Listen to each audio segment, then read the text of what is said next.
They become that driving force, that authoritarian figure that isn't necessarily leading, but all this is it's because it's so much unknown. They don't know. And all they know is to try to be this overarching voice that people don't want to have confrontation with. Right, absolutely. I don't think I'm breaking any news here, but a lot of people in the construction industry, you're not the most approachable people in the world sometimes, right? Again, I'm not breaking news to anybody. We know that. I'm not saying you got to be smiling and pooping rainbows all day either. But we need to be able to be approachable for people to come to us. One thing that I found, again, from my own experiences, especially when we look intimidating, when we sort of breed that culture of fear, especially from a safety standpoint, bad things can happen. And that's one of the things that I'm extremely passionate about is the safety side of things. Because look, I'm not an OSHA type safety person. I can't talk to you about working at heights, lockout, tag out. I don't know any of that kind of stuff. I look at it from that leadership standpoint. And I know that the research clearly shows 99.1% of all safety incidents are completely preventable, save that lone act of God that's out of our control.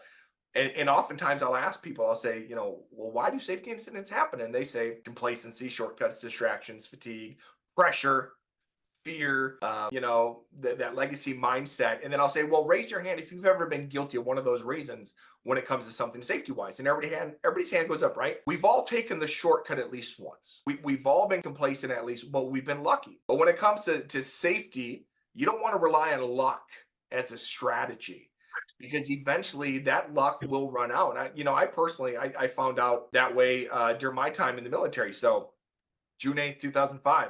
It's on my second deployment, my first one to Afghanistan. We're getting resupplied to some ammunition by a Chinook helicopter, one of those big double rotor blades, something we basically did every single week. Right before we drove out to the landing zone to unload the helicopter, my soldier Emmanuel Hernandez hopped in the back of it.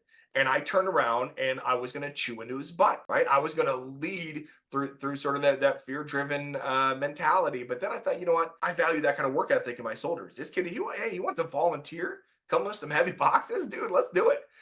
So I didn't say anything, but as I was turning back around, I noticed he didn't have his helmet on. And so I literally opened my mouth to really yell at him. I realized I didn't have mine on either. It's obviously kind of hard for me to say something if I'm not doing the right thing. I didn't say anything. Helicopter landed, a group of 10 of us up to the side of the aircraft so they take the machine gun off the back ramp and could start unloading it. 107 millimeter rocket literally lands right next to us. 2 soldiers were killed, 8 of us were wounded. My wounds were extremely minor compared to everybody else. Peppered in the back some shrapnel. Emmanuel took shrapnel through his head and died.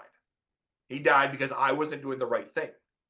Because I didn't have the courage to be able to lead through influence, to do the right thing myself, to be able to speak up and to say something. Of course, there's been so many days since then where I thought, wait, how simple it would have been if I would have just said, guys, wait, let's go get the helmets.